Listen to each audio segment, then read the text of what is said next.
श्री सच्चिदानंद सद्गुरु साईनाथ महाराज की जय। श्री सच्चिदानंद सद्गुरु अलिवेलु मंगम्म सहित भरद्वाज महाराज की जय। जय साई मास्टर। ఈ ప్రపంచంలో అన్ని దేశాల్లోనూ అన్ని కాలాల్లోనూ ఎల్లప్పుడూ మన మధ్య మహాత్ములుగాను సద్గురువులుగాను అవతరిస్తూ మనలను సన్మార్గవర్తనం చేసేటటువంటి తత్వం ఈ సృష్టిలో ఏదైతే ఉన్నదో ఆ తత్వాన్ని దత్తాత్రేయ తత్వము అన్నారు పెద్దలు. అటువంటి దత్తాత్రేయ స్వామిని మన ఎదురుకుండా ఉన్నటువంటి పీఠం మీదకి మన హృదయాల్లోకి సాదరంగా ఆహ్వానించుకుందాం.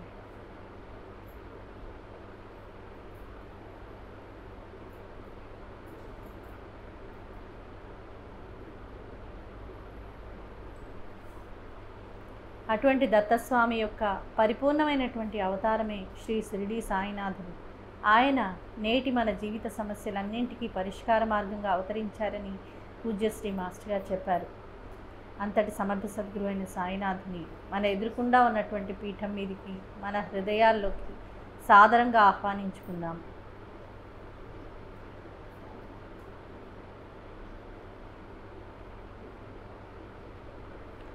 అంతటి సమర్థ సద్గురు అయిన సాయినాథుని ఎలా సేవించి తరించాలో తాము ఆచరించి బోధించి మనకు మార్గదర్శకులైనటువంటి సద్గురు దంపతులైన అమ్మగారికి మాస్టర్ గారికి మనసారా కృతజ్ఞతలు తెలుపుకుంటూ వాళ్ళిద్దరినీ కూడా మన ఎదురుకుండా ఉన్నటువంటి పీఠం మీదకి మన హృదయాల్లోకి సాదరంగా ఆహ్వానించుకుందాం.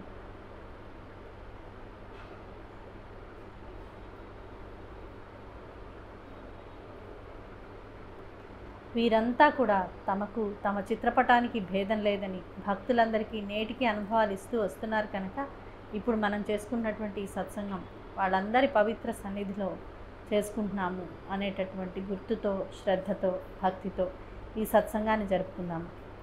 ఇంతటి మహత్తరమైనటువంటి అవకాశాన్ని మనందరి జీవితాల్లో ప్రసాదించినటువంటి సద్గురుమూర్తులందరికీ మనసారా కృతజ్ఞతలు తెలుపుకుందాము. జై సాయి. श्री सच्चिदानंद सद्गुरु साईनाथ महाराज की जय। श्री सच्चिदानंद सद्गुरु अलिवेलु मंगम्म सहित भरद्वाज महाराज की जय। जय साई मास्टर।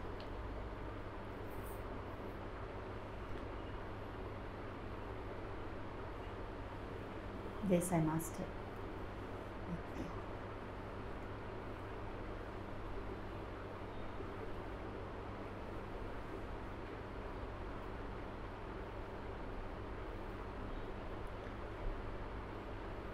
జై సాయి మాస్టర్. ఇక్కడ ఒంగోలు పట్టణం విశేషంగా ఎంతో పుణ్యం చేసుకున్నటువంటి ఊరు. ఎందుకంటే సాయినాథుని తమ భక్తితో తమ యొక్క అన్వేషణతో తమ యొక్క జ్ఞానంతో సర్వసమర్పణతో ఆయనని మురిపించినటువంటి సమర్థ సద్గురు అయినటువంటి భరద్వాజ మాస్టర్ గారి సమాధి ఇక్కడ మందిరంలో ఉన్నది. అలాగే సాక్షాత్తు మహాత్ములందరూ కలిసి ఆయనకు వివాహం చేసినటువంటి సందర్భంలో అట్లా వివాహం అయినటువంటి ఆయన ధర్మపత్ని అయిన అమ్మగారి సమాధి మందిరం కూడా ఒంగోలుకి దగ్గరలోనే ఉన్నది.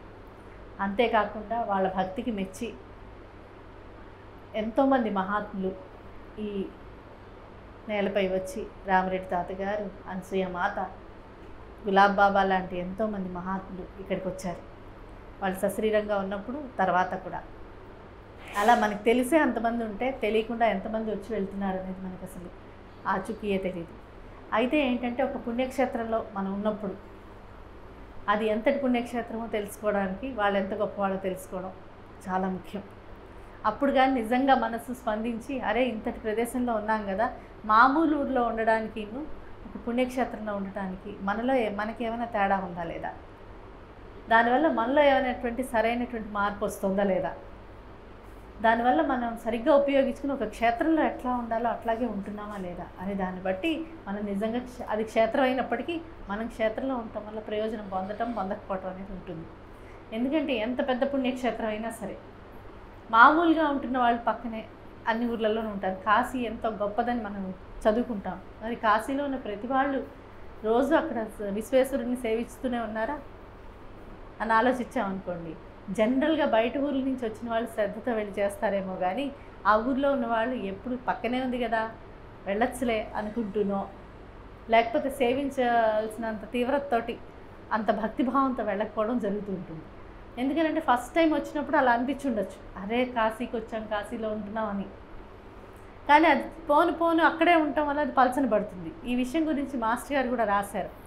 షిరిడి 1-2 రోజులు కానీ దర్శనానికి వెళ్ళినప్పుడు అంటారా, అక్కడక్కడే తిరుగుతూ కాసేపు ద్వారకామాయిలో ఉందామా, కాసేపు సావళ్ళలో ఉందామా, కాసేపు ఎన్నిసార్లు బాబా దర్శనం చేసుకుందామని అక్కడక్కడే తిరుగుతూ ఉంటాంట.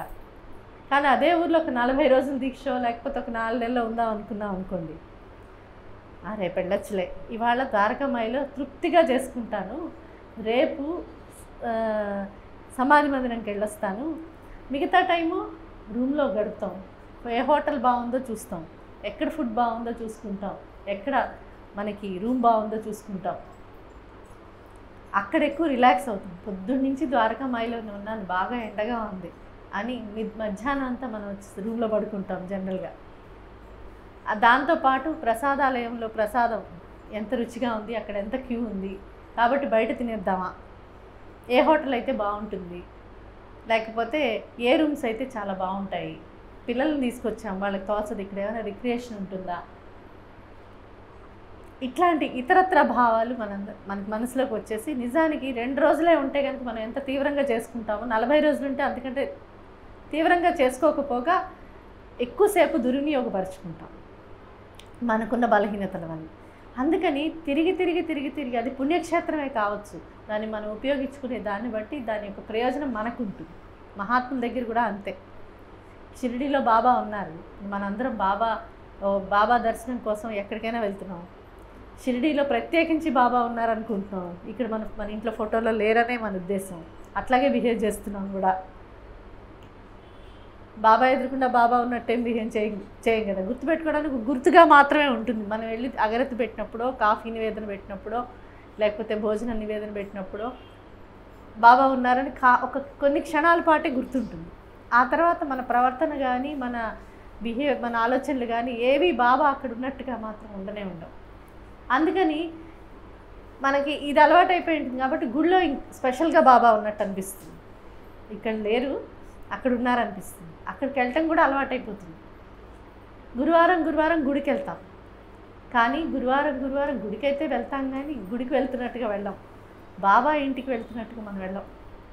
బాబా అక్కడ ఉన్నారు కాబట్టి ఇక్కడి నుంచి మనం స్మరణ చేసుకుంటూ వెళ్ళాలి. అక్కడ ఇతరత్ర విషయాల గురించి ఆలోచించకూడదు. బాబా దగ్గరికి వెళ్తే ఎంత ఒళ్ళు దగ్గర పెట్టుకుని ఉండాలో అలా ఉంటున్నామా? మనకి ఏ విషయాలు పడుతున్నాయి అక్కడ? ఫలాని వాళ్ళు వచ్చారు, ఫలాని పని చేశారు, ఇవాళ అలంకరణ బాగుందనుకోవడం ఒకటైతే, పూజారి గారి ఏదో మాట్లాడుతూ వెళ్తే అటువైపు బుర్ర వెళ్ళిపోతుంది. పక్కన ఇంకెవరో కొద్దిగా ప్రముఖులు వస్తే అటువైపు బుర్ర వెళ్ళిపోతుంది. పక్కన ఇంకొకరితో వెళ్తే వాళ్ళతో కబుర్లలో కొంత సమయం గడిచిపోతుంది. తీరా మనసు ఎంతవరకు నిలుపుకోవడానికి ప్రయత్నిస్తామంటే నమస్కారం చేసుకునేంతసేపే. అందుకని క్యూ పెద్దది ఉండగానే మనకి బాధ వేస్తుంది. ఇంతసేపు వెయిట్ చేసి బాబా దగ్గరికి, అబ్బా క్యూ ఉంది, ఎందుకులే ఇక్కడ దండం పెట్టుకుని వెళ్ళిపోదాం. క్యూలో బాబా దర్శనానికి వెళ్ళటం కూడా మనకు కష్టమైపోతుంది. అసలు చూడండి, ఎక్కడి నుంచి ఎక్కడికి దిగజారిపోతూ ఉంటామో మన మనసు పరంగా. అంటే మనం అనుకున్నంత మంచి వాళ్ళం మనం కాదు, అనుకున్నంత భక్తులం కాదు, అనుకున్నంత శ్రద్ధ కూడా లేదు. లెక్కకు మాత్రం గురువారం మనం గుడికి వెళ్తున్నట్టే ఉంటుంది. కాబట్టి భక్తులనే అనిపిస్తూ ఉంటుంది మనకి. ఆలోచిస్తే నిజంగా భక్తిగా ఉన్న సిచ్యువేషన్స్ ఉండవు. అందుకని అసలు మహాత్ములు ఏం చెప్పారు, వాళ్ళ దగ్గర ఎలా ఉండాలని ఆలోచించాలంటే ముందర బాబా ఎంత గొప్పవారో తెలియాలి. మాస్టర్ గారు సమాధి మందిరం ఉంటుంది, ఎందుకని ఆయన గొప్ప? ఆయన ఎంతోమంది భక్తులు లేరా? బాబా భక్తులు అందరం భక్తులమే కదా, ఏంటి స్పెషల్? ఆయన వివాహాన్ని బాబా జయించారంటే ఫలానమ్మాయి ఫలానా చోటు ఉంది అని మీకు అందరికి తెలుసలేదు. ఫలానా ఆశ్రమంలో ఫలానా అమ్మాయి ఉంది, ఆ అమ్మాయిని వివాహం చేసుకోమని మహాత్ములందరూ చెప్తారు మాస్టర్ గారికి. అప్పుడు అమ్మగారితో వివాహం అవుతుంది. అమ్మగారు ఏమంటారు, నాకు కూడా బాబా చెప్పే వరకు మీకు చెప్తే కుదరదు, నాకు కూడా చెప్పాలి. మామూలుగా అయితే మాస్టర్ గారు ఐఏఎస్ వచ్చి వదిలేసుకున్న ఆయన చూడగానే అపార జ్ఞానవంతుడు. ఆయన చూడంగానే ఎవరైనా అట్రాక్ట్ అయిపోతారు. అంత ఉజ్వలమైన జ్ఞానం ఉండేది, దాంతోపాటు విపరీతమైన ప్రేమ ఉండేది. పలకరిస్తే ఆ పలకరింపుని మర్చిపోయే వాళ్ళు ఉండరు. ఇప్పుడు కూడా మీరు ఎవరినైనా ఒంగోలులో చూసిన వాళ్ళు అంటే మాస్టర్ గారి పలకరింపు ఇంకెవ్వరూ అట్లా పలకరించరు, ఆయన దగ్గర ఉన్నటువంటి ప్రేమను మేము ఎక్కడా పొందలేదంటారు. ఆయన సిద్ధాంతం నచ్చని వాళ్ళు కూడా, నేను చిన్నప్పుడు ఇక్కడ చదువుకుంటూ ఉండేదాన్ని, నా టీచర్లు చాలామంది ఉండేవాళ్ళు, వాళ్ళు నాస్తిక చర్చల్లో ఉన్నవాళ్ళు కూడా ఉండేవాళ్ళు. మాస్టర్ గారి సిద్ధాంతాన్ని ఒప్పుకుని ఉండేవాళ్ళు కాదు. ఏమన్నా చెప్పమ్మా, మీ నాన్నగారు మాత్రం స్పెషల్ మనిషి, మామూలు మనిషి అయితే కాదు. కాకపోతే మాకు ఆయన సిద్ధాంతంతో పూర్తిగా ఏకీభవించకపోవచ్చు, కానీ ఆయన లాంటి మనిషి మాత్రం మేము ఎప్పుడు చూడలే. ఇప్పుడు వాదన జరిగేది మాకు కోపంగా ఉండేది, కానీ ఆయన అంత ప్రేమగానే అసలు ఏమి జరిగినట్టుగా పలకరించేవారు. మాకున్న కష్ట సుఖాలు తెలుసుకుని మాకు దాంట్లో సలహా ఇచ్చేవారు అన్నవాళ్ళు చాలామంది ఉండేవారు. అంటే ఎంత నిర్దుష్టంగా కరెక్ట్గా ఉన్నారో చూడండి. అట్లా ఉన్నారు కనుకనే మహాత్ములందరూ కలిసి, అయ్యా ఈయన తపస్సులో ఉండిపోదాం అనుకుంటే, కాదు నీకు రుణానుబంధం ఉంది, పలానా అమ్మాయి పలానా చోటు ఉంది, ఆ అమ్మాయిని పెళ్లి చేసుకుంటే నీ ఆధ్యాత్మిక జీవితానికి ఎటువంటి ఆటంకం రాదు అని చెప్పారు. రాకపోగా అమ్మగారు చాలా సపోర్టివ్గా ఉండి ఇన్ని గ్రంథాలు రావడానికి, ఇంత కార్యక్రమం ఇవాళకి నేను ఇక్కడ కూర్చొని మాట్లాడడానికి కూడా అమ్మగారే కారణం. అంటే ఆయన లీలలో ఇవాళ వరకు జరుగుతూనే ఉంది, ఇక ముందు కూడా జరుగుతుంది లీల. కానీ ఆ లీలలో మనం భాగస్వాములై జన్మలకి ఆయనకి దగ్గరైన వాళ్ళం అవ్వాలంటే ఆయనకి దగ్గర అవటం ఎలాగో మనకు తెలియాలి. అంటే ఆయన మన సచ్చరిత్ర చదివామనుకోండి, అక్కడ బాబా దగ్గర ఏమేమి జరిగాయో వరుసగా చక్కగా వివరించబడి ఉంటుంది. ఒక లీల జరిగిందని ఉంటుంది, దాని యొక్క భావం అర్థం మన నిత్య జీవితాలకి ఎట్లా అన్వయించుకోవాలో మనకు తెలియదు. కాబట్టి దాని అర్థం మనకి లీలామృతంలో స్పష్టంగా ఉంటుంది. లీలామృతం ఒకటే కాదు, మాస్టర్ ఇంకా చాలా గ్రంథాలు రాశారు. సాయినాథ ప్రబోధామృతం అని బాబా చెప్పినటువంటి పిట్ట కథలన్నీ మనకి సచ్చరిత్రలో ఆయన రాసుకున్న డైరీలో కొంత మనకు కనపడతాయి. ఇతరత్ర సాయి లీల లాంటి మ్యాగజైన్స్ తీసుకుంటే, పాత మ్యాగజైన్స్ తీసుకుంటే అప్పుడు ఉన్నటువంటి భక్తులు రాసినటువంటి వాటిలో మనకు దొరుకుతాయి. నేను వెళ్ళినప్పుడు బాబా ఇలా చెప్పారు ఈ కథ, ఆ కథ అర్థం ఏంటో నాకు తెలియలేదు, ఆ తర్వాత ఆయన ఇలా వివరించారు అని ఉంటుంది. అది సచ్చరిత్రలో వచ్చి ఉండదు. కొన్ని ఆయన ఉండంగా ఉన్నటువంటి విషయాలు, కొంత ఆయన సేకరించిన విషయాలే ఆయన అందులో రాశారు, అంతే కదా. అప్పుడు నేను ఒక గ్రంథం రాస్తున్నాను అనుకోండి, మాస్టర్ గారి మీద గ్రంథం రాస్తుంటే ఏంటి, ఆయన జీవిత చరిత్ర రాస్తాను, మీకు అందరికీ ఏమేమి జరిగాయో తెలుసుకుని రాస్తాను. ఇంకెవరికో ఏదో జరుగుంటే తెలీదు. ఒకటి దాన్ని విశ్లేషించే తీరు. అందుకని లీలామృతం చదువుతుంటే ఏమవుతుందంటే ఆ బోధల్ని మనకి ఎట్లా అన్వయించుకోవాలి. బాబా ఒక మాట చెప్పారంటే అది మనకి ఏ సందర్భంలో ఎలా గుర్తు రావాలి, గుర్తొచ్చిందని మన జీవితంలో మలుచుకోవడం ద్వారా, ఆచరించడం ద్వారా, ఆయన చెప్పింది ఆచరించడం ద్వారా మనం ఆయన దగ్గర ఎలా అవ్వాలి. అంటే ఒక విధంగా చెప్పాలంటే మనకి ఏ కారణంగానో మన కోరికో కష్టమో తీరటం వల్ల, లేకపోతే పూర్వజన్మ సుకృతం వల్ల ఆయన చూడగానే మనకి ఏదో మంచి భావం కలిగి ఆయన దగ్గరికి వెళ్ళాలనిపించింది. అనిపించిన తర్వాత దాని కంటిన్యూషన్ ఏంటి, ఆయన మనకి నచ్చారు. ఒక విధంగా చెప్పాలంటే మనం ఆయనకు నచ్చడం ఎలా, ఆయన మనల్ని ఏం చేయమన్నారు, ఆయన గొప్ప వైద్యుడే, మనలో ఉన్నటువంటి రోగాలన్నింటినీ భవరోగాలన్నింటినీ పోగొడతాడు. సరే, ముందర భవరోగాలు ఏంటో మనకి తెలియాలి, అవి పోగొట్టాలంటే తీసుకోవాల్సిన వైద్యం ఏంటో కూడా తెలియాలి మనకి. ఆయన వైద్యం చెప్పారు, చేసేందుకు ముందర అది అర్థం చేసుకోవాలి మనం. కాబట్టి ఆ ఆచరణ, ఆయన చెప్పింది ఆచరించి అటువైపు ఆయన చెప్పిన మార్గంలో వెళ్ళడం కోసం ఏం చేశారంటే ఆయన కోరికలు కష్టాలు తీరుస్తూ సన్మార్గంలోకి మనుషులందరినీ తీసుకొస్తాను అని ఆయన చెప్పారు. ఎందుకంటే బాబా ఎంత ఇక్కడుండి ఇంకో చోట ప్రత్యక్షం అవి భక్తులకి సశరీరంగా ఉండగానే ఎక్కడో ఉన్న భక్తుల్ని రక్షించిన సందర్భాలు ఉన్నాయి. ఎవరు వస్తున్నారో వాళ్ళు పూర్వజన్మ నుంచి ఇప్పుడు చేస్తున్న దగ్గర నుంచి రాబోయే విషయాల గురించి చెప్పేస్తూ ఉండేవారు బాబా. అలాగే ఇక్కడ మాట్లాడుతూనే కొలిమిలో అక్కడ కొలిమిలో పడిపోయినటువంటి బిడ్డని ఇక్కడ చేయబెట్టి రక్షించారు. ఇప్పుడు సమాధి అనంతరం కూడా ఆయన ప్రత్యక్షమై ఎన్నో అనుభవాలు ఇస్తుంటాం, ఇవాళకి మనం చూస్తున్నాం. ఎందుకు చేస్తారు అవన్నీ? ఎందుకు చేస్తారు అంటే ఆయనే చెప్పారు. కోరికలు కష్టాలు తీరటంలో ముందర భగవంతుడి యొక్క మహాత్ముడి యొక్క గొప్పతనం మనసులో ప్రతిష్ఠితం అవుతుంది. మనకు అత్యంత ఆప్తులు వాళ్ళేనని అర్థమవుతుంది. అర్థమైన తర్వాత అసలు వీళ్ళు ఇలా చేయగలుగుతున్నారంటే కృతజ్ఞత అనేది మనకు కలుగుతుంది. ఆ కృతజ్ఞతను గట్టిగా పట్టుకోవాలి. అంత ఆయన మనం ఏం చేసామని మనకు వచ్చి రక్షించాలి, మనకు ఆయన నచ్చాలి. అసలు ఆయన మన జీవితంలోకి ఎందుకు రావాలి? మన కష్టాలు కోరికలు ఎందుకు తీర్చాలి? మనమేం పొద్దుగూకులు ఆయన స్మరణలో ఉండట్లేదే, పొద్దుగూకులు ధర్మంగా ఉండట్లేదే, ఎన్నో విషయాల్లో అధర్మాన్ని ఉండకూడనట్టే ఉంటున్నామే. మన ఆలోచనల క్వాలిటీ తీసుకుంటే మంచి ఆలోచనలు వచ్చే సందర్భాలు చాలా తక్కువ, ఎక్కువసేపు పనికిరాని ఆలోచనలే ఎక్కువ సమయం పనికిరానివే. ఎందుకు పనికిరాని ఆలోచనలే వస్తూ ఉంటాయి. నిజంగా మనకి పక్కన వాడికి ఉపయోగపడేటటువంటి ఆలోచనలు, మాటలు, సందర్భాలు మన జీవితంలో ప్రతిరోజు ఎన్ని వస్తాయి అని ఆలోచించాము. అతి తక్కువ, ఒక్కటి కూడా ఉండదు. ఒక్కొక్క రోజు అయితే ఒక్కటి కూడా ఉండదు. అయినా సరే ఇంకా ఇవాళ రోజున మనకి భోజనం దొరుకుతోంది, ఆరోగ్యం ఉంది. మనం అట్లా వేస్ట్ చేస్తూ జీవితాన్ని గడిపినా సరే ఇంకా ఎంటర్టైన్ చేస్తున్న భగవంతుడి లీల ఉంది. ఏముంది, మన సిస్టమ్ అంతా ఆయనే నడిపిస్తున్నాడు. మనకు ఆహారం దొరికేలా చేస్తున్నాడు. మన తెలివితేటలు ఉపయోగించి సౌకర్యాలన్నింటినీ అనుభవించే స్థాయిని మనకిచ్చాడు. వీటిలో ఏ ఒక్కటి తేడా వచ్చినా సరే ఇవాళ మనం హాయిగా ఉండి కాలక్షేపం కూడా చేయలేం. అయితే మనకు ఆధ్యాత్మికత ఏం చెప్తుందంటే మహాత్ములు, ప్రకృతి, భగవంతుడు మనకి ఎంత ఇస్తున్నారో అది గుర్తెరుగు, ముందు తెలుసుకో. నువ్వేం చేయకపోయినా సరే వీళ్ళందరూ కలిసి ఎంత నీ కోసం తాపత్రయపడుతున్నారో చూడు, ఎందుకు ఆలోచించు. ఏ మార్పు కోసం మహాత్ముని మన జీవితంలో రావాలి, ఏ మార్పు కోసం మన కష్టాలు కోరికలు తీర్చాలి, తీర్చడం ద్వారా వాళ్ళు మన నుంచి ఏం ఆశిస్తున్నారు అని ఆలోచిస్తే బాబానే చెప్తారు.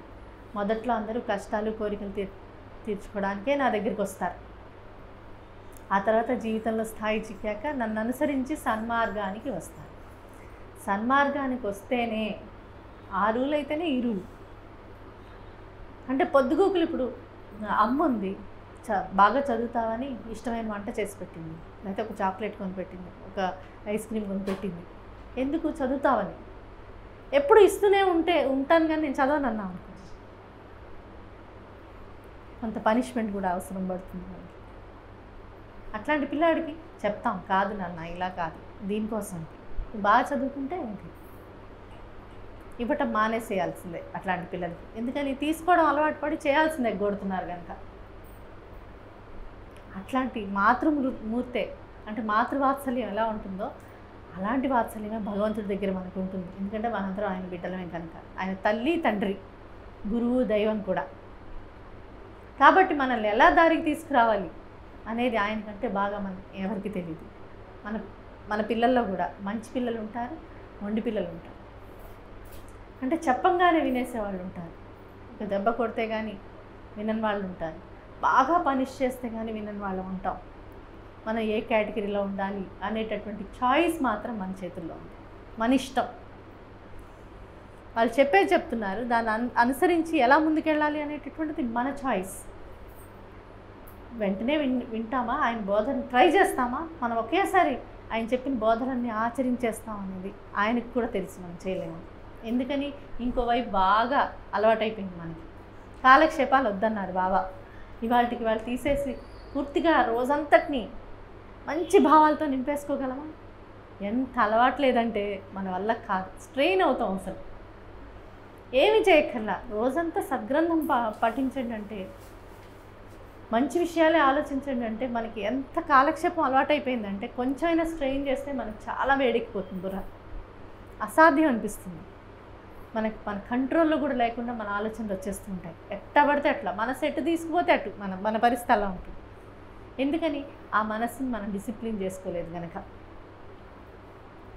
అందుకని బాబా అసలు ఎక్కడి నుంచి మొదలు పెడతారంటే ఆయన బోధల్లో పెద్ద పెద్ద విషయాల గురించి అసలు ఆయన చెప్పాల. బ్రహ్మము, తత్వమసి అట్లాంటి పెద్ద వాక్యాల గురించి బాబా చాలా అరుదుగానే మాట్లాడారు. అట్లాంటి అర్హులైన వాళ్ళతో మాత్రమే.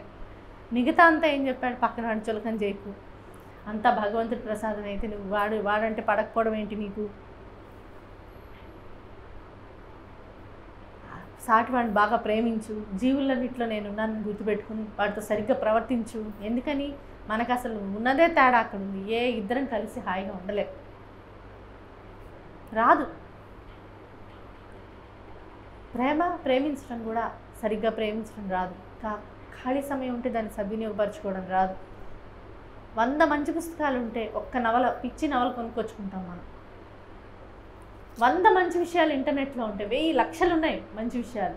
మనం ఏరి కోరి ఎందుకు పనికిరానివే చూస్తాం. ఆరోగ్యకరమైన భోజనం బోల్డంత ఉంది బయట, అనారోగ్యకరమైనదే ఇష్టపడి తింటాం. ఎన్నో చోట్ల మంచి కార్యక్రమాలు, మంచి విషయాలు మాట్లాడే వాళ్ళు ఉన్నారు, వాళ్ళతో స్నేహం చేయం. మన స్నేహితులు ఎలా ఉన్నారో అలా మనం కావాలంటే చెడు అలవాట్లు చేసుకునైనా సరే వాళ్ళతో స్నేహంగా ఉండే పరిస్థితిలో మనం ఉంటాం. మన స్థాయిలో మనం దిగజారిపోవడానికి రెడీగా ఉంటాం తప్పిస్తే మనం క్వాలిటేటివ్గా బ్రతకాలి కదా. మనకి ఇట్లాంటి ఆలోచనలు ఎందుకు వస్తున్నాయి? మనకు అనారోగ్యకరమైనటువంటి ఆలోచనలు ఎందుకు వస్తున్నాయి? మన అనారోగ్యకరమైన పనులు ఎందుకు చేస్తున్నాం అనే ఆలోచన మనకి రాదు. ఎందుకనంటే మనకున్న ప్రభావాలు అట్లాంటివి కనుక.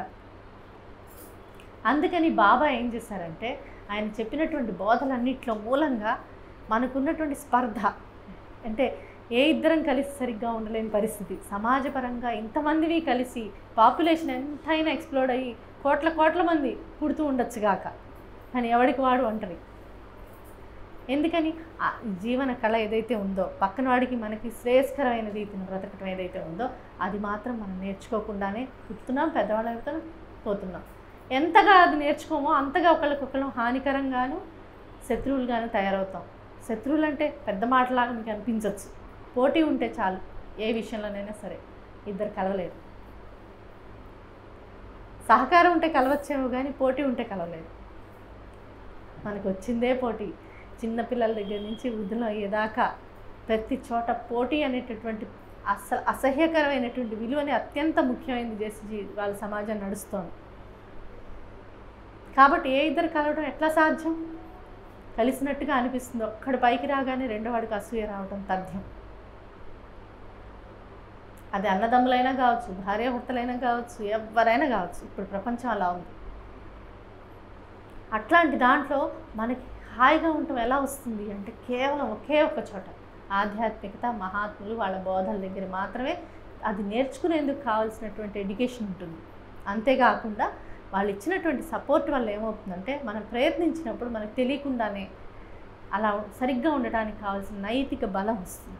ఎందుకనంటే ఇప్పుడు ఈ మొత్తంలో ఎంత గందరగోళంగా వెళ్తుంటా ఉంటాయి నిత్య జీవితంలో. ఎందుకు ఏ పని చేస్తున్నామో మనకే తెలియదు. ఎందుకు ఏ పని చేస్తున్నామో తెలియదు. ఎందుకమ్మా గుడికి వెళ్తున్నావు అంటే బాబా అంటే ఇష్టం కాబట్టి.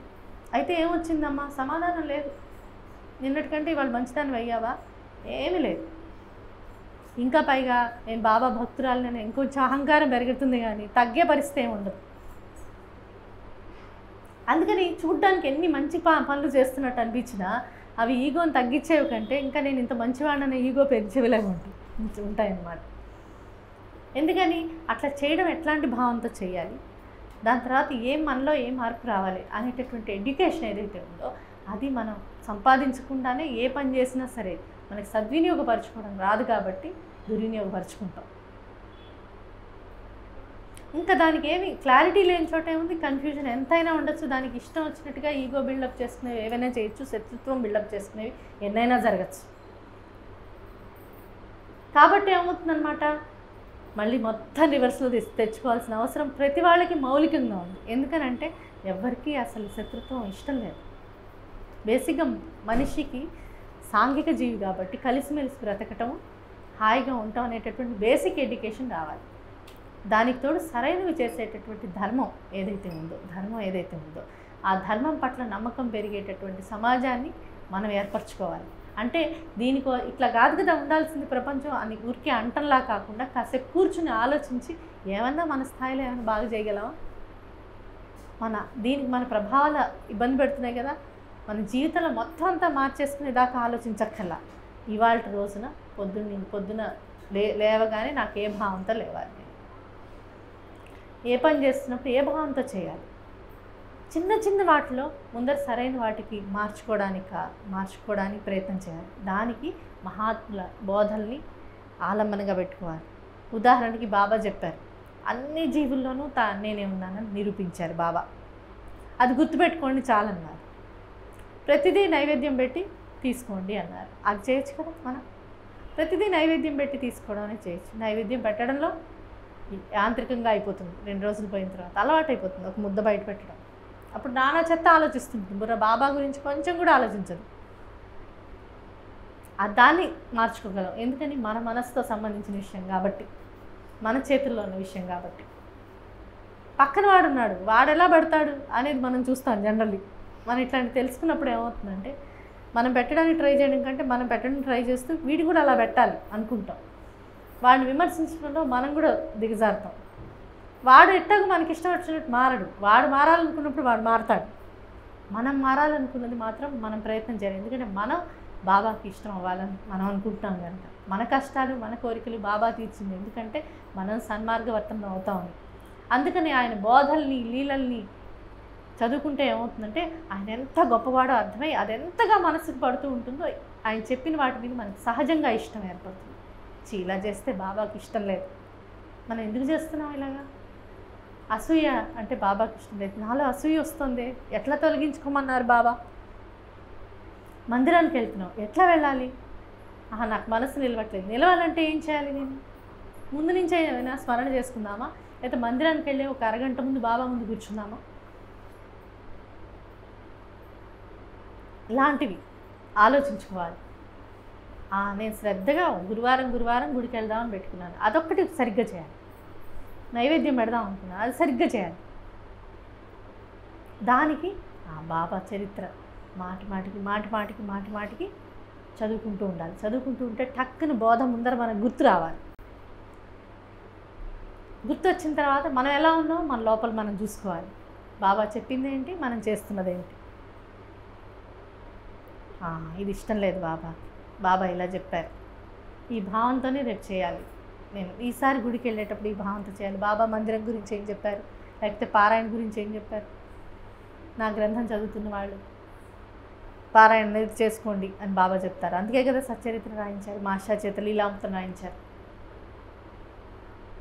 నిజంగా ఆయన సేవిస్తే తనంతటి వాడిగా చేస్తానని ప్రతి సద్గురువు చెప్తారు. అట్లా చేసినటువంటి వాళ్ళు మాస్టర్ గారు ఒకరు. ఆయన లైఫ్ మొన్నటిదాకా అమ్మగారు కూడా ఉన్నారు. మన కళ్ళ ముందు ఒక తరం క్రితమే జరిగింది ఇదంతా. మాస్టర్ గారు పుట్టడం, మాస్టర్ పెద్ద అవటము, ఆయన బాబా దగ్గర ఆత్మానుభూతి పొందడం, ఈ లోపల ఆయన లైఫ్ ఎంత డిసిప్లిన్డ్గా ఉంది. ఆయన దేనికోసం ఈ ప్రశ్నలకి విపరీతంగా భగవంతుడు అంటే ఏంటి, సృష్టి అంటే ఏంటి, జనన మరణాలు ఏంటి విపరీతంగా ఆలోచిస్తూ గడిపారు ఆయన. ఆ తర్వాత మహాత్ముల గొప్పతనం తెలిసేందుకుగా షిరిడి వెళ్ళినప్పుడు ఆయనకు ఆత్మానుభూతి పెరుగుతుంది. కలిగిన తర్వాత నుంచి ఇంకా బాబా సేవ అంటే మనం చేసే సేవలా కాదు, ఇంకా బాబా తప్ప ఆయనకు వేరే ఏమీ లేదు ఇంపార్టెంట్ పని. నిజంగా నాకు అదే అనిపిస్తుంది. మాస్టర్ అమ్మగారు ఉన్నటువంటి ఊళ్ళో మనం ఉన్నామంటే అదే ముఖ్యమైన పని మనకి. వేరే పనులని దాని సపోర్టివ్ వర్క్స్ అంతే. ఎంతగా ఆలోచిస్తామో అంతకన్నా సార్థకత లేదనిపిస్తుంది. ఇప్పుడు వాళ్ళిద్దరు ఉన్న చోట కూడా మనం ఉండి మామూలుగానే ఉండి చచ్చిపోయేటట్టయితే ఏం ఉపయోగం? వాళ్ళతో పరిచయం అయిన తర్వాత మామూలుగానే గడిపేస్తే, మామూలు వాళ్ళకంటే ఘోరంగా గడిపితే అంతకన్నా ఘోరం ఇంకోట్లేదు. కాబట్టి సాధ్యమైనంత మిగతా అన్నిటిని పక్కన పెట్టి అది మెయిన్ పనిగా పెట్టుకుని మిగతావన్నీ సపోర్టివ్ పనులుగా అల్లుకోవాలి దాని చుట్టూ. అందుకని కొన్ని చాయిసెస్ చేసుకోవాల్సి వస్తుంది జీవితంలో. అంటే ఒక సినిమానా, బాబా పారాయణ అంటే బలవంతంగా అయినా సరే పారాయణ ఎందుకు మంచిదో కాసేపు ఆలోచించుకుని దానివల్ల బుర్ర ఎంత చెడుతుందో, దీనివల్ల బుర్ర ఎంత బాగుపడుతుందో ఆలోచించుకోవాలి. బాగుపడేలాగా దీన్ని చేసుకున్నాక మన అనుభూతి బాగుంటే, లీలామృతం చదివాక మన అనుభూతి బాగుంటే అరే మంచి పని చేశాంగా, అది మానేశాంగా అనిపించాలంటే దీన్ని ఏం చేయాలి? మహాత్ములు ఏం చెప్పారు అని తిరిగి చూసుకోవడానికి మహాత్ముల గ్రంథాలను చదువుకోవాలి. అంటే మన మీద ఉండే ప్రభావాన్ని మనం చూస్ చేసుకోవాలి. మనం సరిగ్గా ఉండాలంటే ఎప్పుడైతే మన ఆలోచనలు బాగై మన ప్రవర్తన బాగా అవుతుందో, వాళ్ళలో మౌలికమైన మార్పు వస్తుందో, చుట్టుపక్కల వాళ్ళ రియాక్షన్స్లో ఆటోమేటిక్గా మార్పు వస్తుంది.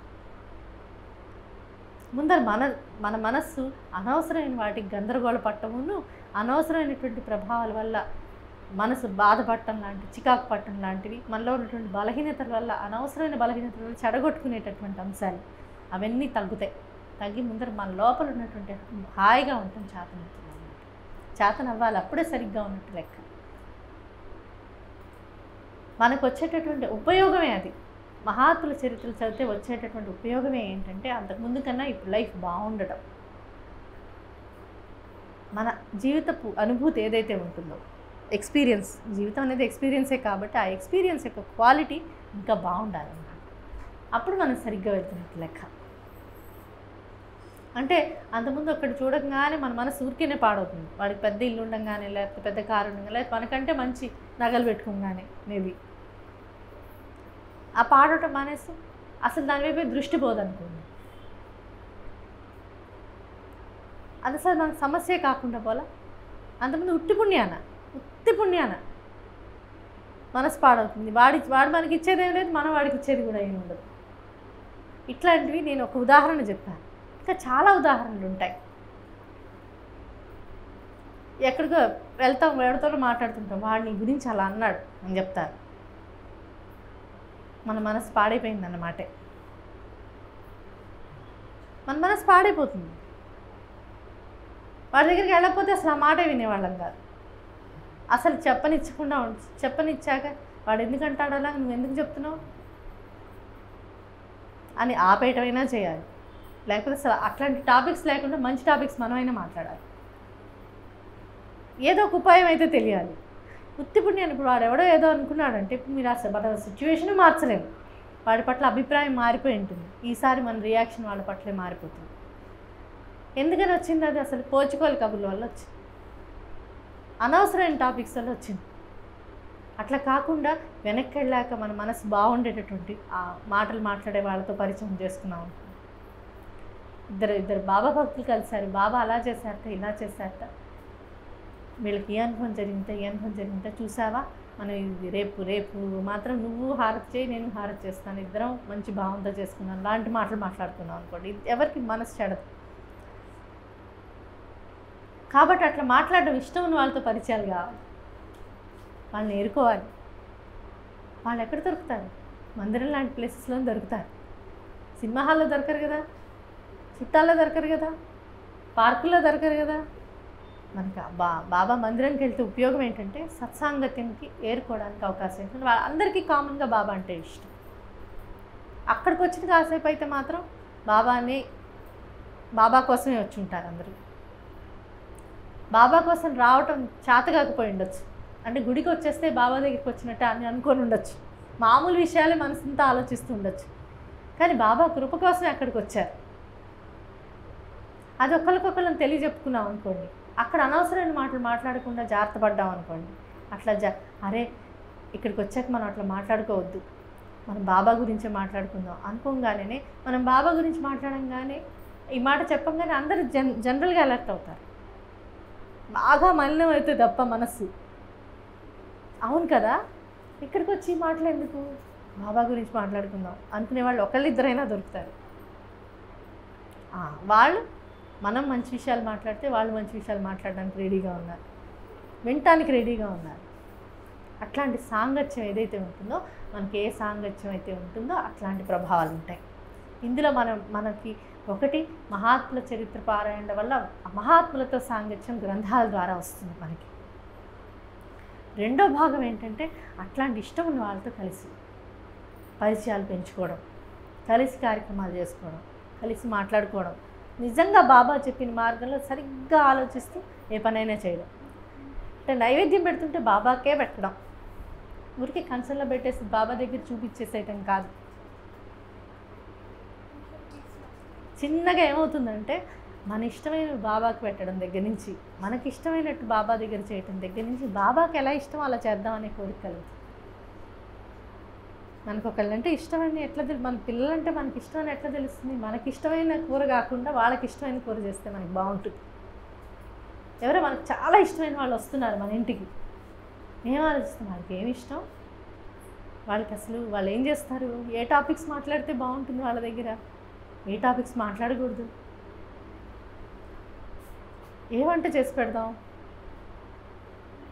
వాళ్ళకి ఇచ్చేద్దామా, అది చేద్దామా, అది చేద్దామా, ఇది చేద్దామా అనిపిస్తూ ఉంటుంది. వాళ్ళకి ఇష్టమైన చేయటం మనకి ఇష్టం అవుతుంది. ముందర ఎలా ఉంటుంది, మనకి ఇష్టమైన బాబాకి చేస్తూ ఉంటాం, ఆ తర్వాత బాబాకి ఇష్టమైన చేయటం మనకి ఇష్టం అవుతుంది. ఆ మార్పు మనకు వచ్చినప్పుడు ఏమవుతుందంటే ఆయన ఇష్టమైనవి తప్ప మనకి ఇతరత్రవి ఏవి ఇష్టం కాకుండా పోతాయి. అది మాస్టర్ గారికి జరిగింది. ఆయన తప్ప వేరే ఇష్టం ఇంకోటి లేదు. ఆయన చెప్పినటువంటి ఆయన గురించి మాట్లాడడం తప్ప వేరే మాటలే లేదు. ఆయన సేవ చేయడం తప్ప వేరే పనే లేదు. మీరు వచ్చారు, మీరు ఏదైనా మాట్లాడండి టాపిక్, దాంట్లో నుంచి బాబా గురించి మాట్లాడేసి బాబా గురించి చెప్పేసేవారు మాస్టర్.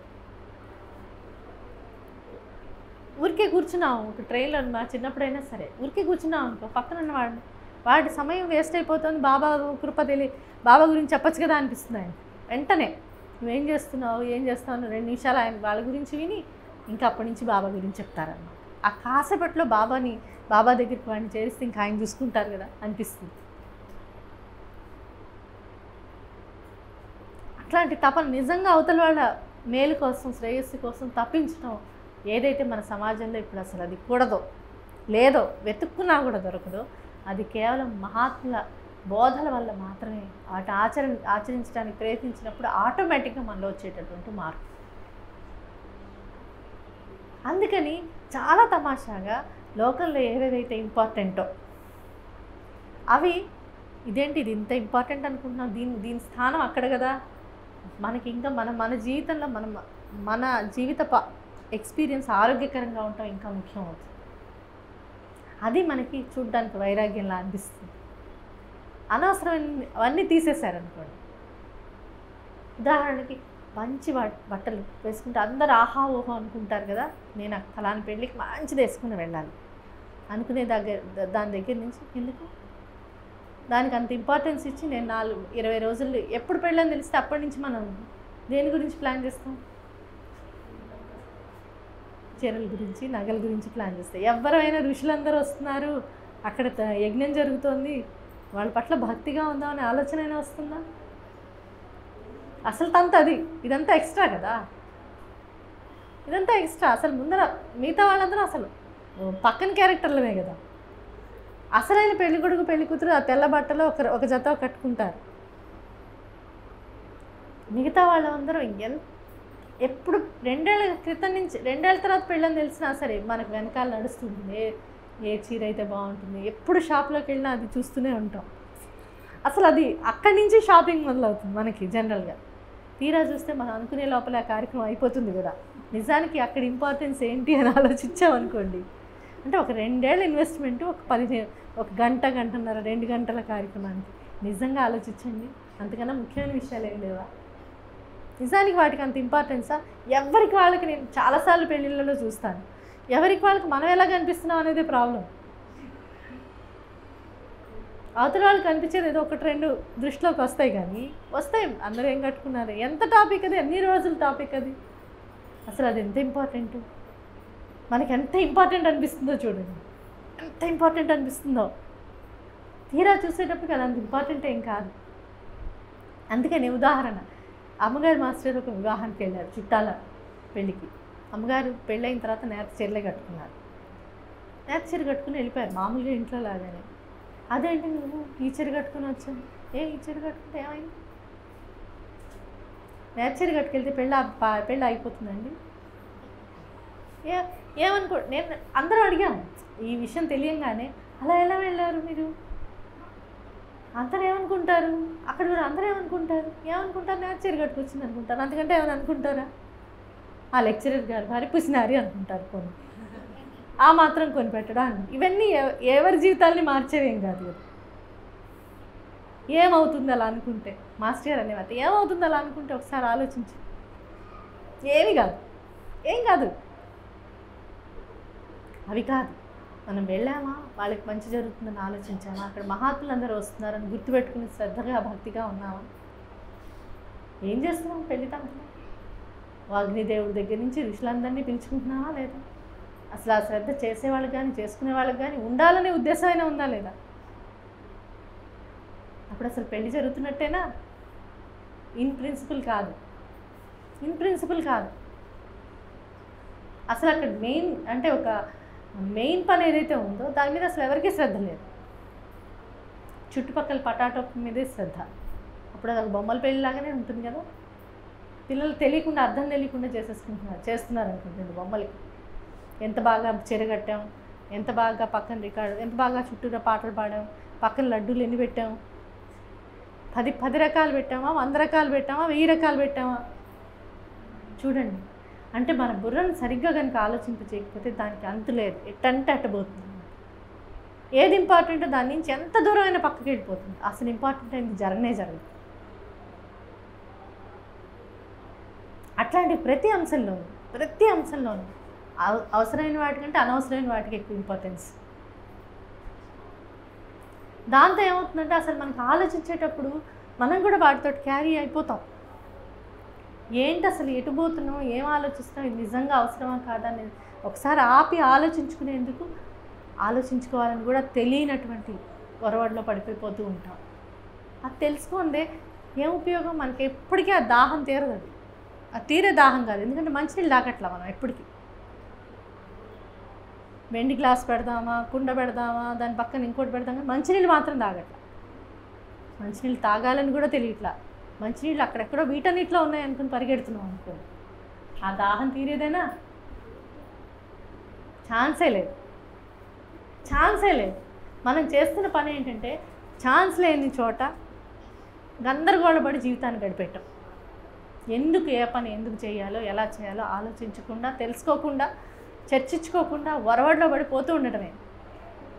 అందుకే ఎక్కువ మతాలు గుడ్డెద్ది చేలో పడ్డట్టు పోతున్నాడు, లేకపోతే గొర్రెల మంద, ఇవన్నీ అనేది ఎందుకంటే అక్కడ ఏం లేకుండా ఒకటి జంప్ చేస్తుంది అనుకోండి. ఒక కర్ర ఉంది, ఒక గొర్రె జంప్ చేస్తుంది, ఆ కర్ర తీసేసినా మిగతావన్నీ జంప్ చేస్తూనే ఉంటాయి. ఎందుకు జంప్ చేయాలనేది పర్పస్ పోయింది. అట్లాగా ఎందుకు ప్రతి అంశంలోనూ మనకు పర్పస్ పోయింది మానవ జాతికి. అందుకని ఆగండి, ఆలోచించండి అని చెప్తాయి ఆధ్యాత్మికత. ఏమి లేదు, ఆ కుండలో మంచినీళ్ళు ఉన్నాయి, తీసి తాగండి అంటుంది అనమాట. దాహం తీరుతుంది అని చెప్పినట్టుగా మహాత్ముల బోధనలన్నీ ఏం చేస్తాయంటే అనవసరమైన ఆలోచనలన్నీ పక్కన పెట్టి నిజంగా మన జీవితానికి ఏ అవసరం అయితే మన జీవితం బాగా మన ఆరోగ్యకరంగా తయారై ఆరోగ్యకరమైనటువంటి ఆనందం కలుగుతుందో మనకి పక్కన వాడికి, అటువంటి బిహేవియర్ని, ఆలోచనలని, సంస్కృతిని మనకు నేర్పిస్తుంది. అది నేర్చుకోకుండా ఎటు పోయినా సరే ఇన్సెక్యూరిటీ పెరగవలసిందే, అభద్రతా భావం పెరగవలసిందే, కానీ తరిగే అవకాశమే లేదు. ఎంత కోటానుకోటిస్తున్నట్టు అయితే వాడికి అంత ఇన్సెక్యూరిటీ. మీరు చూడండి, మామూలు పొలంలో చేసుకునేవాడు, డబ్బులు లేనివాడు, గుడిసేవాడు హాయిగా నడుచుకుంటూ పోతాడు. ప్రైమ్ మినిస్టర్ నడవగలడా? బాగా డబ్బున్నవాడు నడవగలడా? హాయిగా నడిచి వెళ్ళి టీ కూడా తాగలేడు. వాడి చుట్టూ 100 మంది సెక్యూరిటీ ఉండాలి, అంత భయం వాడికి జీవితం అంటే. చచ్చే భయం. ఎందుకని అంత శత్రుత్వం ఉంది వాడి చుట్టూ. ఎంత ఎదుగుతుంటే అంతమంది శత్రువులు ఉంటారు. అందుకని అంత భయం కాబట్టి అంత సెక్యూరిటీ మెయింటైన్ చేయాలంటే మళ్ళీ అంత సంపాదించాలి. ఇంతకీ వాడు ధైర్యవంతుడు అవుతున్నాడా, అధైర్యవంతుడు అవుతున్నాడా? దానికి తోడు అనారోగ్యాలు. ఎంతగా అయితే టెన్షన్ పడుతూ అనారోగ్యకరమైన జీవిత శైలిలోకి వెళ్తామో అంత అనారోగ్యం మన జీవితంలోకి వచ్చేస్తుంది. ఎందుకంటే శరీరం అనేది ఒకటే మెషిన్, మనస్సు అనేది ఒకటే మెషిన్, ఈ రెండింటికి కనెక్షన్ ఉంది. మన మనసుకి బాధ కలిగితే కళ్ళలోంచి నీళ్ళు వస్తాయి. కళ్ళలోంచి నీళ్ళు రావటం అనేది శారీరక ధర్మం. మనస్సుకి శరీరానికి అంత దగ్గరి సంబంధం ఉంది. మనసులో వచ్చే ప్రతి ఆలోచన మన శరీరాన్ని ప్రభావితం చేస్తుంది. అలాగే మనం తినేటటువంటి ప్రతి ఆహారం మన శరీరాన్ని మారుస్తుంది, అలాగే మనసును కూడా. అలాగే ఏదైనా బాగా దెబ్బ తగిలితే మనకి ఏడుపు వస్తుంది. కాబట్టి ఇవి రెండింటికి ఉన్నటువంటి అవినాభావ సంబంధంలో వీటి రెండింటిని సరిగ్గా మేనేజ్ చేసుకోవడం రావాలి. సాంఘికంగా జీవితం గడుపుతాం కాబట్టి సాంఘికంగా జీవించడం చేతవ్వాలి. ఇవి రెండు చేత అయితే తప్ప మనకి హాయి ఎట్లా కుదురుతుంది? ఆ విద్య నేర్చుకోకపోతే ఎలా? ఆ విద్య నేర్చుకున్న వాళ్ళే మహాత్ములు.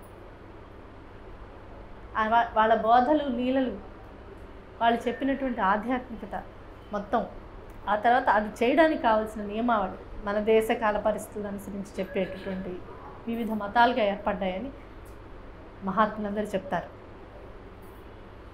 మౌలికమైన సూత్రంలో ఏమీ తేడా ఉండదు, అది బాబా చెప్పింది. అందుకని ఆయన ఏ మతానికి చెందలేదు, అన్ని మతాలకి చెందారు. అన్ని మతాలకి మూల సూత్రమైనటువంటి ఆధ్యాత్మికతగా ఆయన ఉన్నారు, ఆధ్యాత్మిక సూత్రంగా ఆయన బ్రతికారు. అంటే ఏ మతం వాడు చూసినా వాళ్ళ మహాత్ములు చెప్పినటువంటి బోధకి సారం ఆయనలో కనపడేది. బాహ్యమైనవి అంటారా, మనం ఎక్కడ కొట్టుకుంటామంటే స్నానం చేయొచ్చా చేయకూడదా, బొట్టు పెట్టుకోవచ్చా పెట్టుకోకూడదా, ఇట్లాంటి చోట్ల ఉంటాం. ఇట్లాంటి చోట్ల కొట్టుకుంటారు జనరల్గా. రెండు మతాల వాళ్ళు ఎక్కడ కొట్టుకుంటారు, నియమావళిలో కొట్టుకుంటూ ఉంటారు జనరల్. మరి నీళ్ళు లేని చోట స్నానం రోజు పొద్దున మధ్యాహ్నం సాయంత్రం స్నానం చేయమని చెప్తారా మహాత్ములు?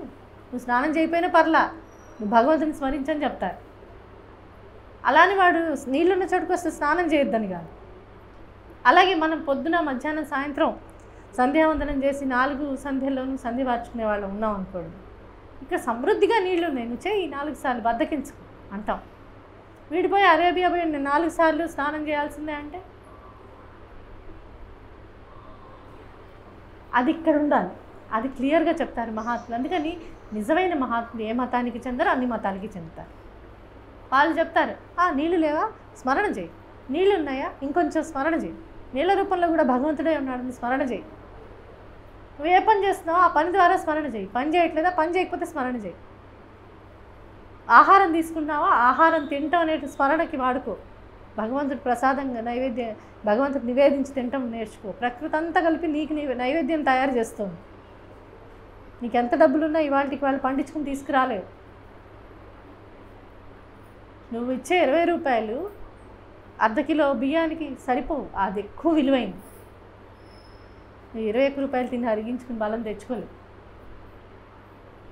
కానీ ఇన్ని ప్రకృతి అంతా మనుషులంతా కలిసి ఎంతో శ్రమిస్తే నీకు 1/2 కిలో వచ్చింది. అది దీనికి ఎలా సరిపోతుంది? మనం సామాజికంగా కలిసినందుకు అంత చీప్గా వస్తుంది బియ్యం. ఎంత ఖరీదైనా సరే చీప్గా వస్తుంది మనకి. అలాగే ఒక టీచర్ విద్య చెప్పాడు అనుకుందాం, ఆ విద్య వాడికి మనం ఇచ్చే 10,000కి సమానం కాదు ఎప్పుడు. అది ఇంకా చాలా విలువైంది. ఎందుకని అతను నేర్చుకున్న దగ్గర నుంచి వాళ్ళు మనకి చెప్పేదాకా మన జీవితంలో ఎప్పటికీ ఉండబోయేటటువంటి అంశంలాగా మనం ఇచ్చే డబ్బులు దానికి ఎట్లా సరిపోతాయి? కుదరదు. ఇదొక వెసులుబాటే మనం తెచ్చుకుందాన్ని గుర్తుపెట్టుకుంటే ఏమవుతుందంటే అది పర్స్పెక్టివ్లో పెడుతుంది ఆధ్యాత్మికత. చూడు ప్రకృతి అంతా కలిపి నీకు భోజనం ఇస్తుంది. అసలు ఈ వ్యవస్థ ఒకటి ఉంది. నువ్వు వెళ్ళి షాప్కి వెళ్తే నీకు కొంత డబ్బులు ఇస్తే నీకు బియ్యం వచ్చే, నువ్వు ఇంట్లో కూర్చొని తెచ్చుకుంటున్నావు, నువ్వు వెళ్ళి పొలంలో పండించక్కర్లే. భగవంతుడి దయ వల్ల నీకు ఆ పరిస్థితి వచ్చింది. అది గుర్తుపెట్టుకుని కృతజ్ఞతతో భోజనం చేయి. నీకు శరీరం ఇచ్చాడు భగవంతుడు, ఆ శరీరాన్ని మెయింటైన్ చేసుకోకపోతే నువ్వే హాయిగా ఉండవు. జాగ్రత్తగా ఉండకపోతే రేపు జబ్బులు వస్తాయి. జాగ్రత్త, దాన్ని గౌరవించి దానికి తగిన ఆహారం.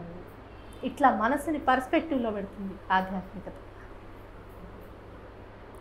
మనకు అనారోగ్యకరమైన తింటాం ఎప్పుడూ తెలివి తక్కువతనమే. ఆరోగ్యకరమైన రుచికరంగా చేసుకోమని మహాత్ములు చెప్తారు. ఎందుకని రుచి అనేటటువంటి భగవంతుడు ఇచ్చినటువంటి ఒక ఫెసిలిటీ మనకి. ఆరోగ్యకరమైన తింటే మన ఆరోగ్యం బాగుంటుంది. దాన్ని రుచికరంగా చేసుకునే తెలివితేటలు మనకు ఉన్నాయి. అది చేయవలసింది. అనారోగ్యకరమైన అసలు త్యజించాల్సిందే. ఆహారంలోనైనా, అలవాట్లలోనైనా, కాలక్షేపాల్లోనైనా, సంబంధ బాంధవ్యాల్లోనైనా సరే ఇదన్నిటికీ వర్తిస్తుంది. మన ఆరోగ్యం బాగుండాలంటే ఆరోగ్యకరమైనవి తినాలి. మనస్సుతోనైనా సరే, శరీరంతోనైనా సరే, సంఘంలాగా అయినా సరే, వ్యక్తిగతంగా అయినా సరే, ఇద్దరం కలిసినా సరే, 10 మంది కలిసినా సరే ఆరోగ్యకరమైనవే చేయాలి, ఆరోగ్యకరమైనవి తినాలి, అనారోగ్యకరమైనవి త్యజించాలి. అప్పుడే బాగుంటాం కదా. కాబట్టి అదేంటో తెలుసుకోవాలి. ఏ పని ఎందుకు చేయాలి, ఏది ఆరోగ్యకరమైంది, ఏది అనారోగ్యకరమైంది, వ్యక్తిగతంగానే సామాజికంగా అది గ్రహించి బ్రతకటం ఎప్పుడు బాగుంటుంది. క్లియర్గా మీకు నెక్స్ట్ స్టెప్ చెప్తుంది. ఈ గందరగోళం నుంచి పక్కకు తీసుకొచ్చి పర్పస్ ఇచ్చి జీవితానికి అటువైపు నడిచేలా చేస్తుంది. దానివల్ల ఆరోగ్యకరమైంది అంటే ఎంజాయ్ చేసేది ఎవరు? మనమే. మనకు అసలు ఇప్పుడు అనారోగ్యంగా లేనటువంటి ఆరోగ్యకరమైన ఒక శరీరం అవయవం ఉందనుకున్నాం. ఇప్పుడు నా చేతికి ఏం ప్రాబ్లం లేదు, నాకు చేయి ఉందని కూడా గుర్తులేదు. గుర్తుండదు.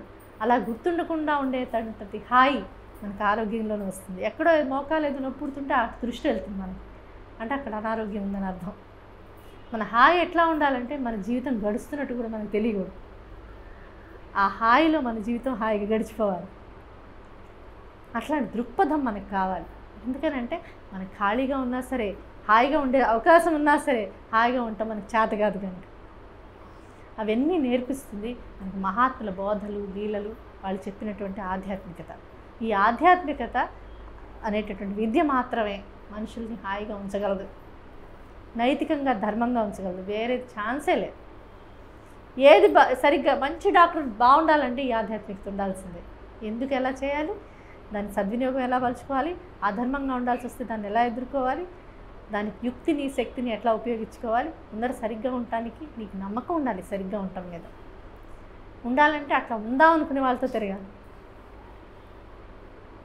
ఎంతసేపు అట్లా ఉండొద్దు అనుకునే వాళ్ళతో తిరిగి ధర్మంగా లేదు ప్రపంచం అంతా పాడైపోతుందని ఎంత గగ్గలు పెడితే అని ఇంకొంచెం పాడైపోతుంది. నువ్వు కూడా కొంచెం కొంచెం కంట్రిబ్యూట్ చేస్తున్నాను కదా, అందరం కంట్రిబ్యూట్ చేస్తున్నాం ప్రపంచం పాడవటానికి.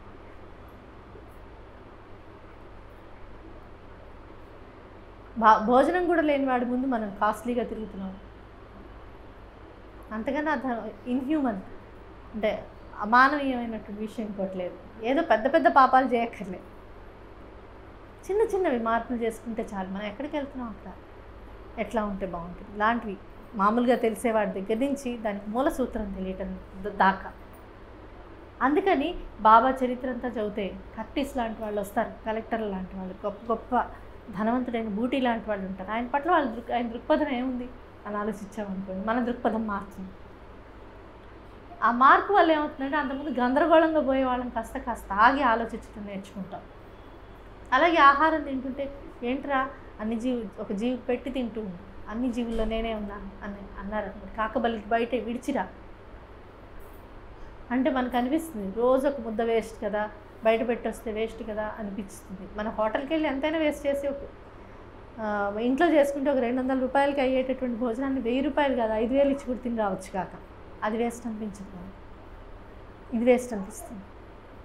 నిజానికి అన్ని జీవుల రూపాల్లో భగవంతుడు వచ్చి తింటున్నాడు.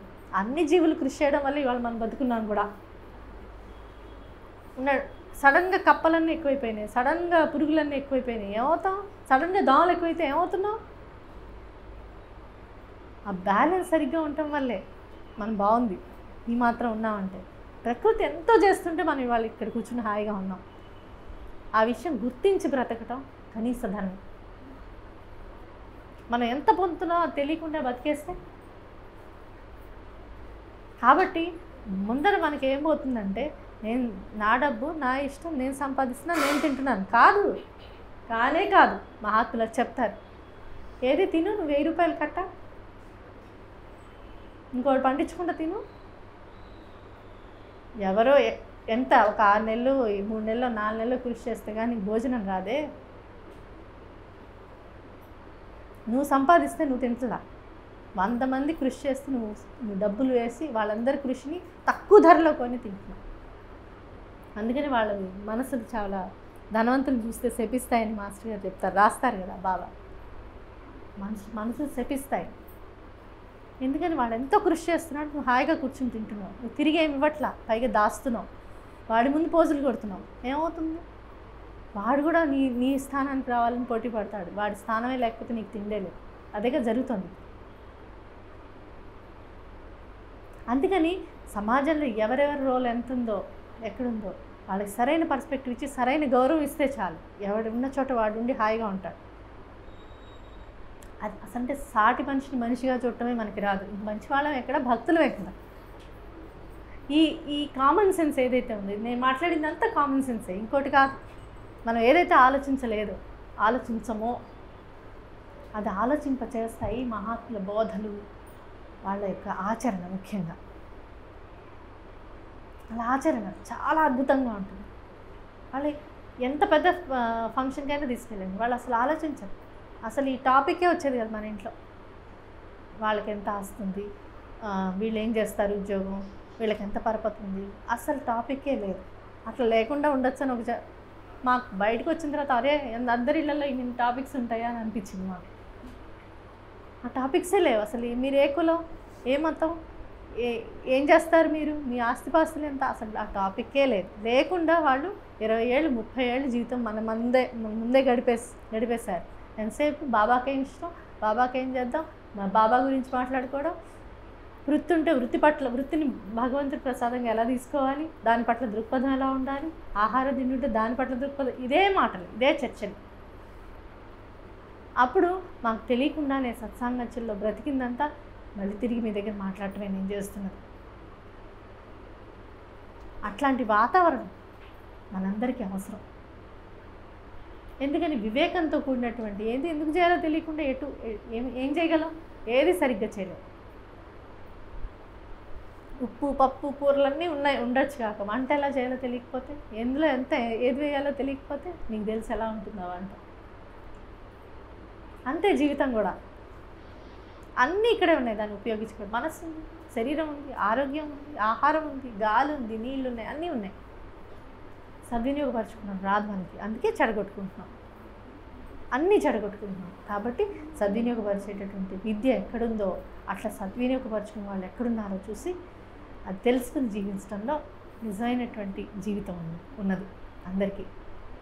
ఎంత స్థాయిలో మనం ట్రై చేస్తే అంత స్థాయిలో దాని ఫలితం మనం అనుభవించవచ్చు. ఒక్కరోజు ఆరోగ్యకరమైన ఆహారం తింటే కొన్ని రోజుల పాటు ఆరోగ్యంగా ఉంటాం మనందరం. ఒక్కరోజు ఫాస్టింగ్ అంటున్నారు చూడండి, ఒక్కరోజు వీక్లీ ఫాస్టింగ్ చేయండి, చాలా మటుకు ప్రాబ్లమ్స్ పోతాయి. సగం రోజు ఫాస్టింగ్ చేయండి, సగం రోజు తినకుండా ఉండండి, చాలు, మీరు చాలా బాగుంటారంటున్నారు. అంటే ఎంత ఓవర్ ఈటింగ్ చేస్తున్నాం అందరం, ఎంత పిచ్చి పిచ్చిగా తింటున్నాం చూసారా. అంటే ఎంత మామూలు శరీరానికి సంబంధించిన విద్య ఏదైతే ఉందో తెలిసింది కూడా మనం చేయట్లేదు చూడండి. అంటే ఎక్కడ మొత్తం గందరగోళంగానే ఉంది పరిస్థితి. ఎక్కడి నుంచి సర్దుకుంటూ రావాలంటే మొదటి నుంచి మొదలుపెట్టి మన ఆలోచనలు, మన అలవాట్లు, వీటన్నిటి గురించి ఆలోచిస్తే అమ్మో ఎందుకు ఈ గొడవ అంతా అందరిలాగే ఉంటే పోలేదా అనిపిస్తుంది. కానీ రోగం రాగానే అందరిలాగే ఉండదు, ఎవరి అనుభవం వాళ్ళదే. అందుకే నేను ఆరోగ్యంగా ఉండాలంటే నా సంగతి నేను చూసుకోవాల్సిందే, నా మనసు ఆరోగ్యంగా ఉండాలంటే నా సంగతి నేను చూసుకోవాల్సిందే. కాబట్టి అది ఆలోచించి ఆ విద్య మహాత్ముల గ్రంథాల్లోనూ మహాత్ముల బోధల్లోనూ మాత్రమే ఉంటుంది. కాబట్టి అది ఎక్కువసేపు ఆ ప్రభావంలో గడిపి తక్కువసేపు అత్యవసరమైన మిగతా ప్రభావాల్లో గడపాలి. ఆ చాయిస్ మనం చేసుకోవడానికి కావాల్సిన బలం ఎక్కడి నుంచి వస్తుందంటే మహాత్ముల గురించే చదువుతూ, వాళ్ళ గురించే ఆలోచిస్తూ, వాళ్ళ గురించి చర్చించే వాళ్ళతో కలిసి తిరుగుతూ, వాళ్ళతో అదే చర్చలు చేస్తుంటే మనకి వాళ్ళకి కూడా అట్లాంటి సమాజం, ఈ సమాజంలోనే అట్లాంటి సమాజం ఒకటి ఏర్పడాలని మహాత్ములందరి వాళ్ళ కృషే అది. అంత ప్రపంచం అంతా అలా అవ్వాలని దానికి ఒక చోట ఒక చిన్న బబుల్ లాగా ఇక్కడ స్టార్ట్ అవుతుంది.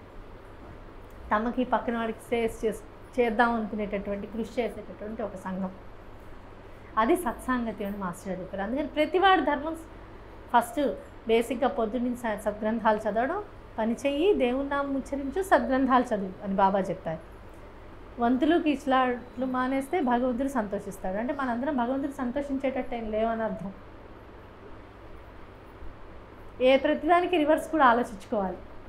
మనం భగవంతుడు అంటే మనకి ఇష్టం, భగవంతుడి భక్తి మనకు ఉంది అంటే ఆయనకి ఇష్టం లేని మనకెందుకు ఇష్టం అవుతాయి అనేది ప్రశ్నించుకుని ఆత్మవిమర్శ చేసుకుని వాళ్ళ బోధల్ని చూసుకుని బేరీ చేసుకుంటూ ఒక్కొక్క అడుగు ప్రయత్నం చేస్తూ పోవటంలో వాళ్ళ ఈ మహాత్ముల ఈ క్షేత్రం లాంటి చోట్ల ఏమవుతుందంటే మనకి అక్కడికి వెళ్ళంగానే వాళ్ళు ఎప్పుడు శరీర పరిమితులుగా లేరు కనుక ఇవాళకి మాస్టర్ గారు దర్శనం ఇచ్చి ఎంతోమందిని రక్షిస్తున్నారు కనుక ఆ సామర్థ్యం వాళ్ళలో ఉంది కనుక మనం వెళ్ళి అక్కడ కూర్చున్నప్పుడు ఆయన్ని ప్రార్థించినప్పుడు వాళ్ళ సన్నిధి మనకు అనుభవం. ఇక్కడ కూర్చుని బాబా గురించి స్మరించి ఆ సన్నిధిని మనం ఇక్కడ అనుభవించవచ్చు మానసికంగా. అక్కడ నుండి కూడా వేరే ఆలోచిస్తే అక్కడ సన్నిధిలో ఉండకపోవచ్చు, గుడికే వెళ్ళొచ్చు కానీ బాబా దగ్గరికి వెళ్ళకపోవచ్చు, ఇంట్లో ఉండొచ్చు కానీ గుడికి వెళ్ళొచ్చు. మన మనసుకున్నటువంటి ఫెసిలిటీ అది. కాబట్టి ఆ సన్నిధిలో సాధ్యమైనంత గడుపుతూ ఉంటే ఏమవుతుందంటే ఇలా ఉండటానికి కావాల్సినటువంటి బలము, డైరెక్షన్ వస్తుంది. నాకు స్పష్టంగా ఏది ఎందుకు చేయాలో తెలుసు కాబట్టి అలా తప్ప వేరే చేయం. ఎందుకని ఇంకోటి చేస్తుంటే తప్పు అని తెలుస్తుంది. ఆ తెలియడమే మనం కరెక్ట్ చేసుకోవడానికి మూలమైనటువంటి బేస్ అది. తెలియకపోతే ఏం చేయగలం? కాబట్టి అట్లాంటి విద్యని ఫస్ట్ మనం నేర్చుకుని మన కుటుంబాల్లో నేర్పించి మన ఆప్తులకు నేర్పించి అట్లాంటివి ప్రయత్నిస్తున్న వాళ్ళందరం కలిస్తే ఏమవుతుందంటే అట్లాంటి చిన్న సమాజం ఏర్పడుతుంది. కాబట్టి వ్యక్తిగతమైన సాధనతో పాటు సామూహికం ప్రతి వాళ్ళు ఇంట్లో కొంతసేపు భగవంతుడి గురించి మహాత్ముడి గురించి తెలుసుకోవడానికి ఈ సత్సంగం అనేటటువంటి తప్పకుండా చేసుకోవాలి. అది ఇంట్లో ఆ భోజనం చేయటం ఎంత ముఖ్యమో సత్సంగం చేసుకోవడం అంత ముఖ్యం. అలాగే ఎక్కువసేపు మంచి మాటలు మాట్లాడుకోవడంలో గడపాలి. అదొక అలవాటుగా చేసుకోవాలి. ఇతరత్రా విషయాలను త్యజించడానికి ప్రయత్నించాలి. మినిమైజ్ చేసేసుకోవచ్చు. ఇప్పుడు ఎవరి జీవితాలు వాళ్ళ చేతిలోకి వచ్చాక మన చాయిస్ కొద్దినే మన జీవితం గడుపుతున్నామని గుర్తించి దానికి వాళ్ళ కారణం వీళ్ళ కారణం అంటే మానేసి మనం ముందర మన జీవితాన్ని మన స్థాయిలో మార్చుకోవడానికి ప్రయత్నం చేయాలి. ఇదంతా నేర్పిస్తున్నటువంటి మహాత్ముల పట్ల అప్పుడు మన కృతజ్ఞత కలిగి నిజమైనటువంటి భక్తి భావం అప్పుడు కుదురుతుంది. ఈ లోపల భక్తి ఉంటే బాగుంటుంది అనిపించడం వేరు, భక్తి ఉందని అనుకోవడం వేరు, భక్తి కలగటం వేరు. అప్పుడు నిజంగా గుడికి ఎందుకు వెళ్తున్నామో ఎలా వెళ్ళాలో అలాగే వెళ్తాం. అక్కడ అలాగే సద్వినియోగపరుచుకుని వచ్చిన తర్వాత మన జీవితం గుడికి వెళ్ళొచ్చాక గుడి ముందరికి ఒకే రకంగా ఉండదు. అలాగే పారాయణ ముందుకి పారాయణ తర్వాతకి ఒకే రకంగా ఉండదు. నైవేద్యం పెట్టే ముందుకి నైవేద్యం పెట్టే తర్వాతకి మన మానసిక స్థితి మన జీవితం ఒకే రకంగా ఉండదు. అట్లా పరిపుష్టం అవుతూ బెటర్ అవుతూ పోతూ ఉండటానికే వాళ్ళు మన జీవితంలోకి వచ్చి మనల్ని స్పర్శించారని గుర్తించి అటువైపు నడిచేందుకు గాను మనం వాళ్ళ బోధల్ని లీలల్ని ఆలంబనగా చేసుకోవడం కోసం వాళ్ళ చరిత్ర పారాయణలు ఎక్కువ మంది మహాత్ములు నిర్దేశించింది అదే. అన్ని మతాల్లోనూ ఒక చరిత్ర పారాయణ ఉంటుంది. తిరిగి చదువుకోవడం ద్వారా వాళ్ళ బోధన మనసుకు బాగా పట్టి ఎప్పుడెప్పుడు ఆ సందర్భం వస్తే మనం అలా భగవంతుడికి ఇది ఇష్టం కదా అని గుర్తు చేసి మనం నడిపేలాగా ప్రేరేపిస్తాయి కనుక వాటన్నిటిని సరిగ్గా ఉపయోగించుకొని ఈ క్షేత్రంలో ఉంటున్నామని గుర్తుపెట్టుకుని ఆ క్షేత్రాన్ని సాధ్యం మానవ జన్మ అంటూ వచ్చి ఇప్పుడు మనకు మనసు అంటూ వచ్చి వీళ్ళందరూ పరిచయం అయిన తర్వాత అది సద్వినియోగపరచుకోకపోతే నిజంగా మన జీవితాలు మంచి చోట కూడా వ్యర్థమైపోతాయి. అంటే ఒక పెద్ద ఖజానా ఉన్న చోట ఉండి కూడా ఒక్క రవ్వ కూడా దాన్ని ఉపయోగించుకోకుండా జీవితాన్ని గడిపేసే వాళ్ళు అంత తెలివి తక్కువ వాళ్ళు శ్రమిస్తూ అంత తెలివి తక్కువగా మన జీవితాలు గడుస్తాయి కనుక అట్లా కాకుండా వాళ్ళకి నచ్చినటువంటి వాళ్ళకి తగిన బిడ్డలుగా మనం తయారయ్యేందుకు కృషి చేయడమే వాళ్ళకి చాలా ఇష్టం. మనం ట్రై చేస్తుంటే చాలు వాళ్ళు మనపై కృపావర్షమే కురిపిస్తారు. అది వాళ్ళు ప్రామిస్ చేసి ఉన్నారు కనుక అది గుర్తుపెట్టుకుని మనం ప్రయత్నం చేద్దామని అలా ప్రయత్నం చేయడానికి ఈ సత్సంగం ఉపయోగపడితే ఇది సార్థకమైనట్టుగా నేను అనుకొని వాళ్ళందరి కృప మనందరికీ జన్మలకి కావాలని దానికి తగినటువంటి సంస్కారాన్ని మనందరిలో పెంపొందింపచేయమని మనసారా ప్రార్థిస్తూ జై శ్రీ సచ్చిదానంద సద్గురు సాయినాథ్ మహారాజ్ की जय। శ్రీ సచ్చిదానంద సద్గురు అలివేలు మంగమ్మ సహిత భరద్వాజ మహారాజ్ की జై। జై సాయి మాస్టర్. ఇందులో ఒక్క విషయం చెప్పాలనుకుంటున్నాను. అదేంటంటే మనకు అవకాశం ఉన్నప్పుడల్లా మన శరీరాన్ని తీసుకెళ్ళి వాళ్ళ సన్నిధిలో పడేయాలి. ఖాళీ ఉన్నప్పుడల్లా వాళ్ళు చెప్పినటువంటి బోధలు చదవడానికి ప్రయత్నం చేయాలి. అది మనం ఇక్కడ ఉండగా మన చేతుల్లో ఉన్న పని. ఆ తర్వాత మన మనస్సుని కూడా అక్కడ పెట్టడానికి ప్రయత్నం చేయాలి. చాలాసార్లు చాలామంది ఏమనుకుంటారంటే నా మనసు సరిగ్గా కుదిరినప్పుడే నేను ఆ పని చేస్తాను అనుకుంటారు. ఇది కుదరదు, అది జరగదు. నా మనసు బాగా శ్రద్ధ కుదిరాక నేను పారాయణ చేస్తున్నాను అనుకున్నారనుకోండి, వాళ్ళు పారాయణ స్టార్ట్ చేయగలరా? ఎందుకంటే శ్రద్ధ కలగాలంటే ముందర పారాయణ చేయాలి. శ్రద్ధ కలిగినప్పుడు పారాయణ చేస్తే ఇంకా శ్రద్ధ పెరుగుతుంది. అందుకని నాకు ఇవాళ భావం ఉంటేనే నేను చేస్తాను అనుకున్నాం అనుకోండి, మనకేమో చేత కాదు భావం పెట్టుకోవడం.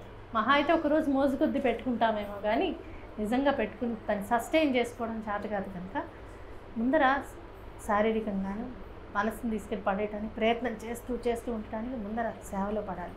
సన్నిధికి వెళ్ళి ఉండాలి. గ్రంథాలు చదవటం మొదలు పెట్టాలి. ఇట్లాంటివి చేస్తే తప్ప మనకి నిష్కృతి ఏమి ఉండదు. నేను మన ఆల్రెడీ ట్రైన్డ్ మైండ్ ఏం కాదు, అస్సలు ట్రైన్డ్ కాదు. కాబట్టి నాకు బాగా భక్తి కలిగినప్పుడే నేను మందిరానికి వెళ్తాను అనుకున్నాను. ప్రయత్నించేందుకు కావాల్సిన అవకాశాన్ని కూడా తీసేస్తాం జనరల్లీ. ఎందుకని ఇక్కడ కూర్చుని దానికోసం ప్రయత్నించాం, అది ఎప్పటికీ కుదరదు. కాబట్టి మహాత్ములు కానీ సన్నిధి కానీ ఉన్నప్పుడు ముందర శరీరాన్ని తీసుకెళ్ళి వాళ్ళ సన్నిధిలో పడేయటం, ఆ తర్వాత మానసికంగా దాని ప్రయత్నం చేస్తూ ఉంటాం. ఇది మన గోల్ అని తెలిసిన తర్వాత ప్రయత్నం చేస్తూ ఉంటే సిద్ధించడం, ప్రయత్నం చేయక సిద్ధించదు, కానీ ప్రయత్నం చేస్తే ఏదైనా సిద్ధిస్తుంది. జై సాయి.